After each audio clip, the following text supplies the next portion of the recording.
Comment fonctionne la bourse? C'est quoi ça, une action? T'es qui, toi? Moi, je suis Michael Wolf. Puis aujourd'hui, moi t'expliquer c'est quoi une action d'une manière tellement simple que même un enfant à pré-maternelle comprendrait et ça commence maintenant! Salut tout le monde, Michael Wolf.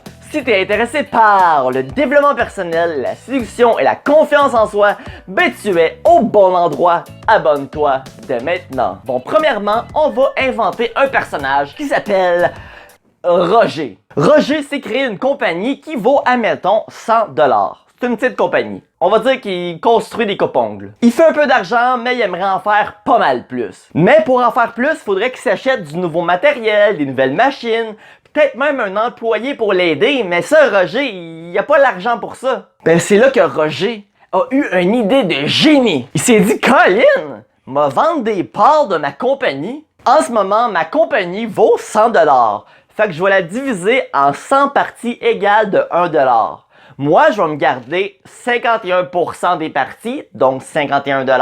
Fait que je vais tout le temps avoir le contrôle sur ma compagnie, mais je vais vendre le 49% qui reste à du monde, qui croit en moi, qui vont pouvoir me donner 49$, puis moi, je vais pouvoir, avec ces 49$-là, m'acheter du nouveau matériel, des nouvelles machines, puis peut-être même m'engager un enfant du tiers-monde. Fait que c'est ça. Dans le fond, ils viennent de mettre sa compagnie à la bourse. Il a divisé sa compagnie en 100 actions différentes. Et chacune des actions vaut 1$ en ce moment. Toi, en tant qu'investisseur, si tu crois que tu as une belle opportunité d'investir en sa compagnie, que tu crois qu'elle a un potentiel, puis que ça risque de grandir, cette compagnie de coupe-ongles-là, ben t'as l'opportunité de t'acheter des parts dans sa compagnie. Admettons que tu décides d'en prendre 5. Donc, tu donnes 5$ et tu as 5 actions dans la compagnie. Ça se peut très bien que Roger, il gère mal ses affaires comme toutes, puis que finalement, il fait faillite, puis toi, tu perds ton 5$.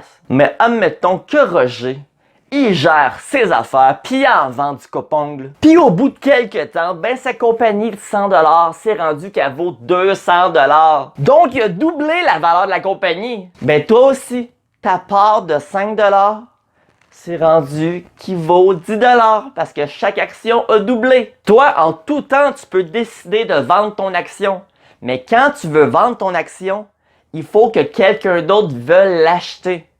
Fait que si tu veux vendre puis personne veut l'acheter, tu peux pas vendre. Fait que en gros, une action, c'est comme ça que ça marche. Maintenant, c'est quoi une dividende? Parce que quand on parle d'action, on parle souvent de dividende. Une dividende, pour faire simple, c'est tout simplement un pourcentage que la compagnie te donne en guise de remerciement pour avoir investi en eux. Puis toi, si tu veux, tu peux prendre cet argent-là et la réinvestir directement dans la compagnie. En faisant ça, ça crée un bel effet d'exponentialité à long terme.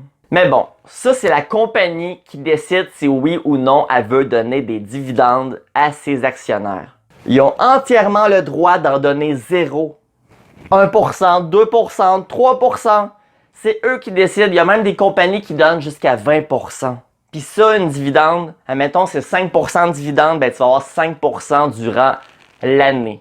Donc, l'année d'après, un autre 5%. L'année d'après, un autre 5%. Mais il y en a qui le divisent en 12 mois. Fait que s'ils donnent 5%, dis-toi qu'ils divisent ce 5%-là à 12 mois, puis à chaque mois, ils te donnent ce pourcentage-là. Il y en a d'autres que c'est aux 3 mois, il y en a que c'est aux 4 mois. À quoi ça sert recevoir à chaque mois, contrairement à recevoir, admettons, une fois par année? Ça sert que si toi, ton but, c'est de réinvestir tes dividendes, si tu l'envoies à chaque mois, tu peux réinvestir les dividendes. Tu peux donc le faire beaucoup plus rapidement que si c'est juste une fois par année. Donc, l'effet d'exponentialité va encore plus vite. Puisque la nouvelle action que tu as pu acheter grâce à cette dividende, elle aussi va te donner un pourcentage de dividende. Sans compter, bien sûr, que cette action-là va aussi monter ou descendre dépendamment de comment la compagnie va. Prenons par exemple encore Roger, que lui il dit « Je vais donner 1% pour remercier les gens qui ont acheté mes actions coupe-ongles. » Si tu as 10$ dans la compagnie, ça va te donner 10 cents. Mais ce 10 cents, il le prend d'où? Il le prend-tu de ses poches à lui? Non. Il le prend dans les poches de la compagnie directement. Ça veut dire que plus une compagnie donne de dividendes, moins il y a de chances que la compagnie puisse grossir parce que elle peut pas réinvestir cet argent-là dans la compagnie parce que elle le donne. Tu comprends? Si on prend par exemple l'action FTN, qui est une compagnie qui donne 20% de dividendes, ben ceux qui investissent dans l'action, c'est justement pour le 20% de dividendes. Parce que si tu regardes le graphique, tu vois bien que c'est un graphique assez dégueulasse. Là. Puis si le graphique est autant dégueu, ben parce qu'ils redonnent tout leur argent aux actionnaires. Contrairement à un graphique dans le style de VFV qui donne presque pas de dividendes, à peine 1,5%. Mais ils ont un graphique majestueux.